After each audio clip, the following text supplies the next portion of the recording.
And then what happens in either case is exactly this, almost inevitably.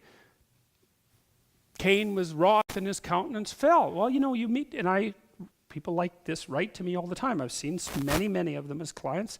They say they're 20, not so often, 30 more commonly, sometimes 40. Their lives haven't gone well. They're in a pit of despair of one form or another. And not only are they in a pit of despair, but they're extraordinarily angry about it. And God only knows what they would do with that anger if they had the opportunity to give it full voice. Right? One of the things I've always thought about Hitler is that, people, you have to admire Hitler. That's the thing. Because he was an organizational genius.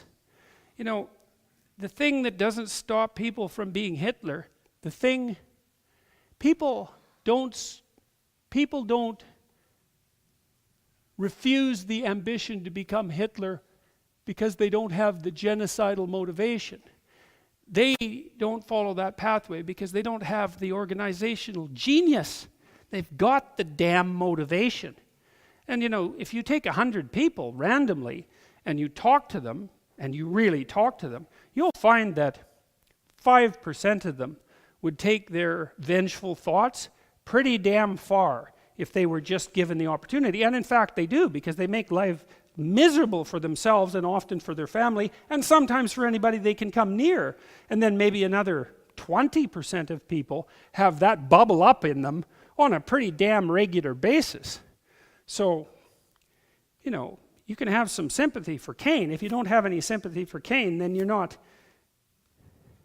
See, Cain and Abel also, they don't just represent two archetypal types of being. They represent, so it's not like you're Cain and you're Abel and you're Cain and you're Abel. It's like you're half and half and you're half and half and you're half and half. It's something like this. This is two different potential patterns of destiny. And you don't manifest one purely and the other zero. It's like it's like the line between good and evil that runs down the human heart. It's exactly the same idea. And maybe you're more like Cain or maybe you're more like Abel, but there's still a little Cain in you no matter how able you are. And maybe more than a little. And probably more than a little. And if you watch your fantasies, which I would very much recommend, you'll find that they show you dark things about you that will shock you if you allow yourself to be conscious of what you're thinking.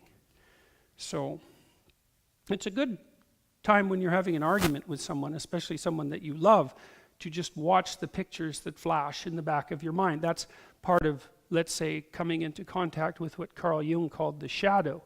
And the shadow is the manifestation of Cain. That's a perfect way of thinking about it. And one of the things that Jung said about the shadow, because Jung was not someone you mess around with lightly, he said the human shadow has roots that reach all the way to hell. And Jung meant that. That's no metaphor for him. Now, he might not have meant it in the same way that a fundamentalist Christian from the southern U.S. might mean it. But I would say that Jung meant it in a way that's far more terrifying and also far more true.